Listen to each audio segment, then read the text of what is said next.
오늘 우리에게 주신 하나님의 말씀 출애굽기 6장 1절부터 30절까지의 말씀입니다. 출애굽기 6장 1절부터 30절까지의 말씀 이제 봉독하겠습니다. 하나님의 말씀 경청하십시오. 주님께서 모세에게 말씀하셨다. 이제 너는 내가 바로에게 하는 일을 보게 될 것이다. 틀림없이 그는 강한 손에 밀려서 그들을 내보내게 될 것이다. 강한 손에 밀려서야 그들을 이 땅에서 내쫓다시피 할 것이다. 하나님이 모세에게 이렇게 말씀하셨다. 나는 주다. 나는 아브라함과 이삭과 야곱에게 전능한 하나님으로는 나타났으나 그들에게 나의 이름을 여호와로는 알리지 않았다.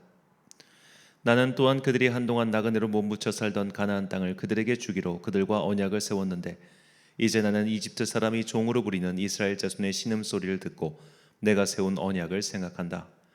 그러므로 너는 이스라엘 자손에게 말하여라. 나는 주다. 나는 이집트 사람들이 너희를 강제로 부리지 못하게 거기에서 너희를 이끌어내고 그 종살이에서 너희를 건지고 나의 팔을 펴서 큰 심판을 내리면서 너희를 구하여 내겠다. 그래서 너희를 나의 백성으로 삼고 나는 너희의 하나님이 될 것이다. 그러면 너희는 내가 주 곧 너희를 이집트 사람의 강제 노동에서 이끌어낸 너희의 하나님임을 알게 될 것이다. 내가 아브라함과 이삭과 야곱에게 주기로 손을 들어 맹세한 그 땅으로 너희를 데리고 가서 그 땅을 너희에게 주어 너희의 소유가 되게 하겠다. 나는 주다. 모세가 이스라엘 자손에게 이와 같이 전하였으나 그들은 무거운 노동에 지치고 기가 죽어서 모세의 말을 들으려고 하지 않았다. 주님께서 모세에게 이르셨다. 너는 이집트의 왕 바로에게 가서 이스라엘 자손을 그의 나라에서 내보내라고 하여라. 이에 모세가 주님께 아뢰었다. 이스라엘 자손도 저의 말을 듣지 않는데 어찌 바로가 저의 말을 듣겠습니까? 저는 입이 둔하여 말을 할 줄 모릅니다. 주님께서는 모세와 아론에게 이스라엘 자손을 이집트 땅에서 인도하여 내라고 명하셨는데 이 사실을 이스라엘 자손에게도 알리고 이집트 왕 바로에게도 알리라고 모세와 아론에게 명하셨다. 모세와 아론의 조상은 이러하다. 이스라엘의 맏아들 르우벤의 아들들은 하녹과 발루와 헤스론과 갈미인데 이들이 르우벤 가문이다. 시몬의 아들들은 여무엘과 야민과 오핫과 야긴과 소할과 가나안 여자가 낳은 아들 사울인데 이들이 시몬 가문이다. 레위의 아들들의 이름은 그 태어난 순서대로 게르손과 고핫과 무라리인데 레위는 137년을 살았다. 게르손의 아들들은 가문별로는 림니와 시므이이다. 고핫의 아들들은 아므람과 이스할과 헤브론과 우시엘인데 고핫은 133년을 살았다. 무라리의 아들들은 마흘리와 무시이다. 이들이 세대별로 본 레위 가문이다. 아므람은 자기의 고모 요게벳을 아내로 삼아 아론과 모세를 낳았다. 아브람은 137년을 살았다. 이스라엘의 아들들은 고라와 네벡과 시그리이다. 우시엘의 아들들은 미사엘과 엘사반과 시드리이다. 아론은 암미다답의 딸이요 나손의 누이인 엘리사바와 결혼하여 나답과 아비우와 엘르아살과 이다말을 낳았다. 고라의 아들들은 아실과 엘가나와 아비아셉인데 이들은 고라 가문이다.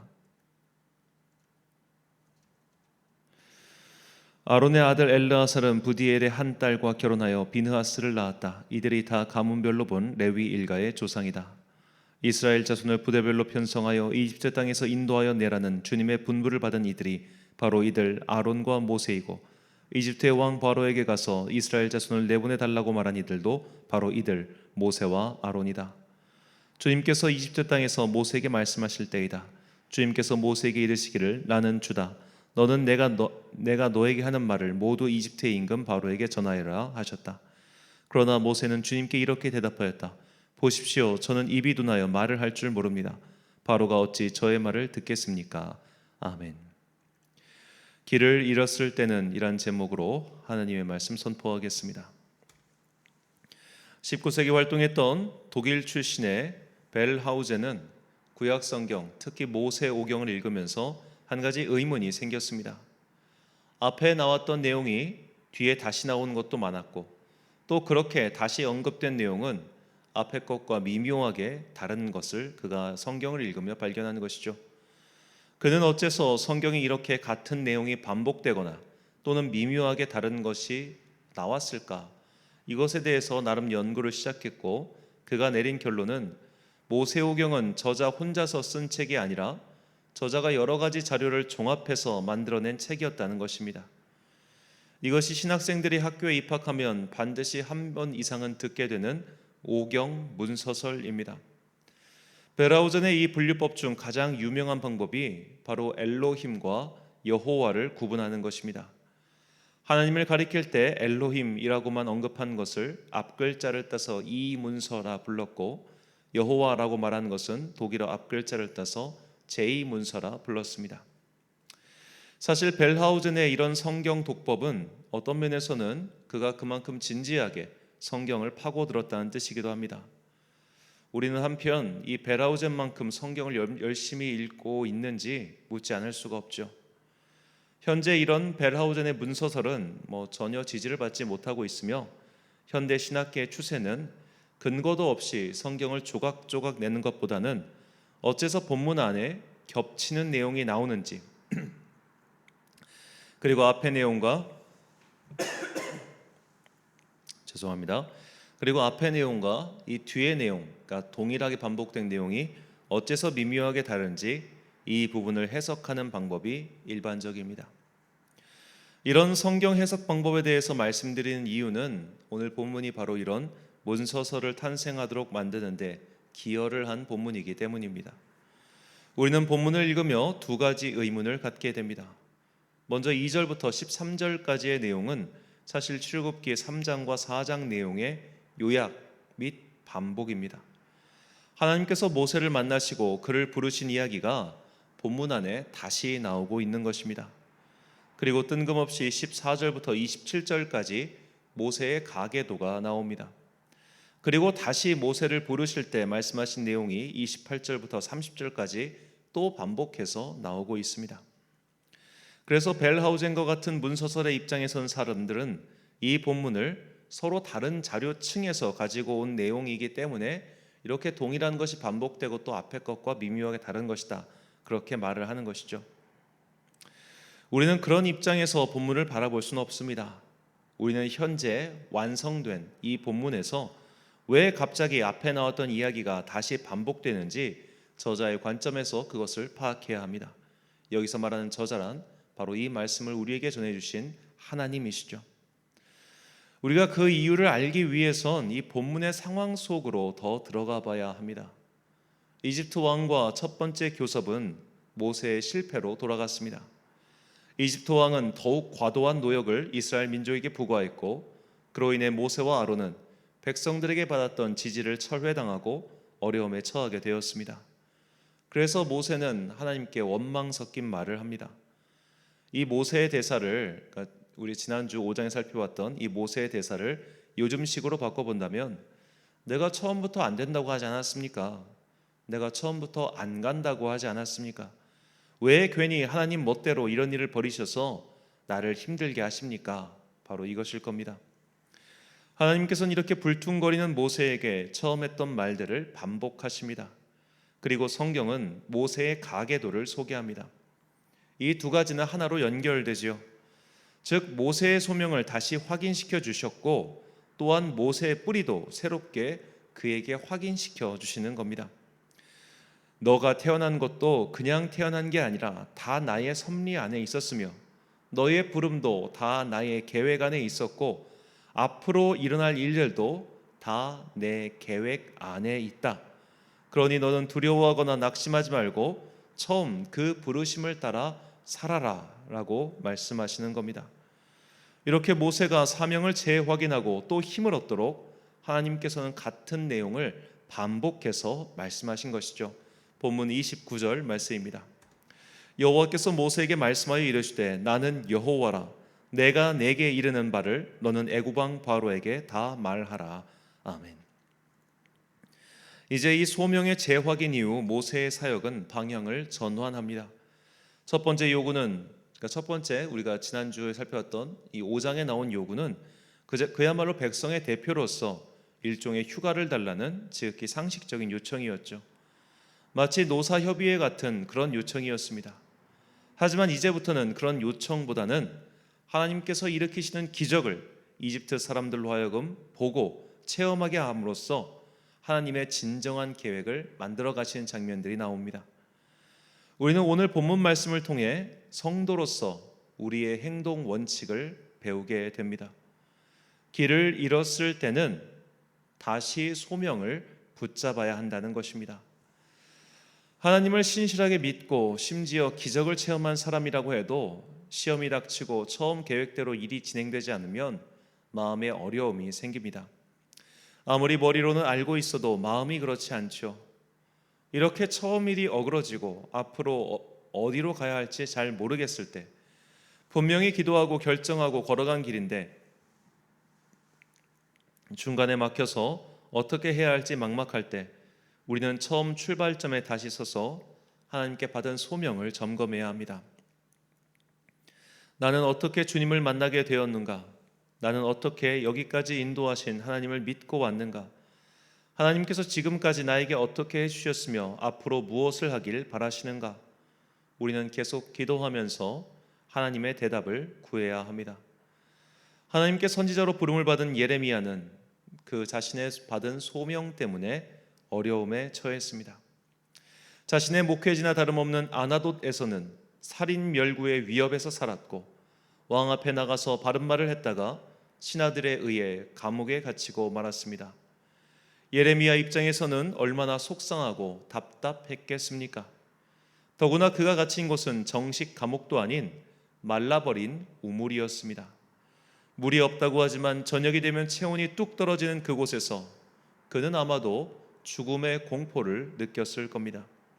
이대로 우물에 갇혀 죽는 신세가 되는 것인가?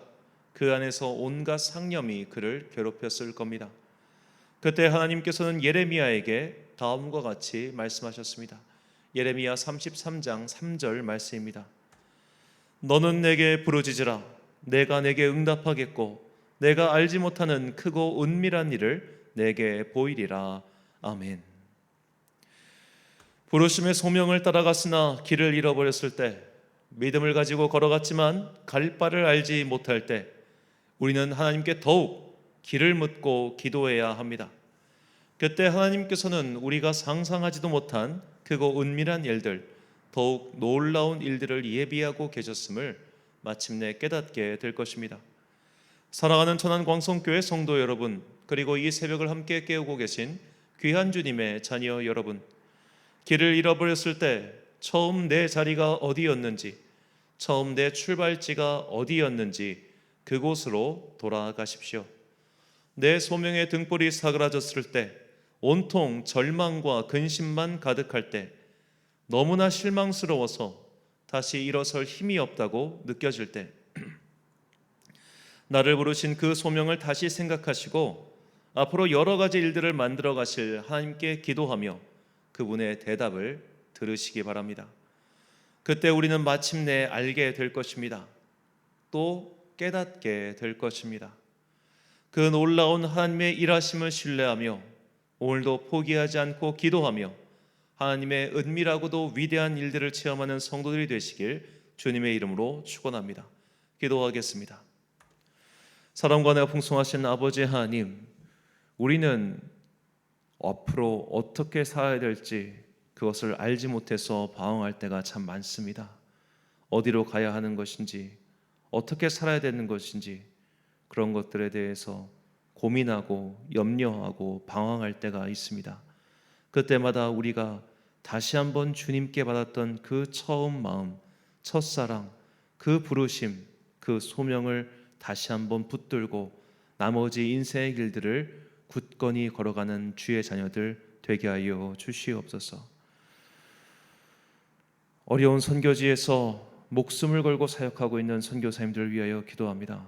제가 알지 못하는 수많은 전 세계 수많은 곳곳에서 오늘도 선교사들은 정말로 독의 위협과 강도의 위협과 폭력의 위협 앞에 노출되면서 그래도 이 사역지를 포기하지 않고 목숨을 걸고 싸우고 있습니다. 특별히 혼란한 중에 있는 IT를 기억하시고 그곳에 그 소요가 속히 그치게 하여 주옵소서.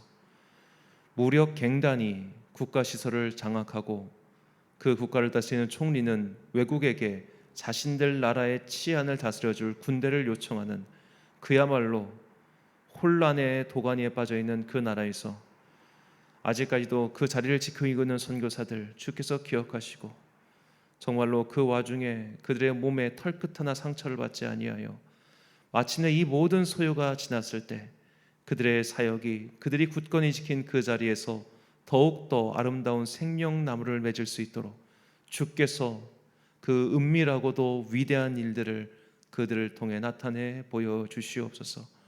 예레미야가 시위대 감옥들 안에 우물들 안에 갇혀서 주님께 간구하였을 때 응답하셨던 것처럼 그들이 갇혀있는 그곳에서 총알이 난무하고 폭탄이 떨어지고 정말로 위협적이고 그런 바로 그곳에서 주님께서 그들의 간구를 들어주시고 그들의 그 우물에서 그들을 건져 주옵소서. 일교차가 심해지는 한가을의 지금입니다.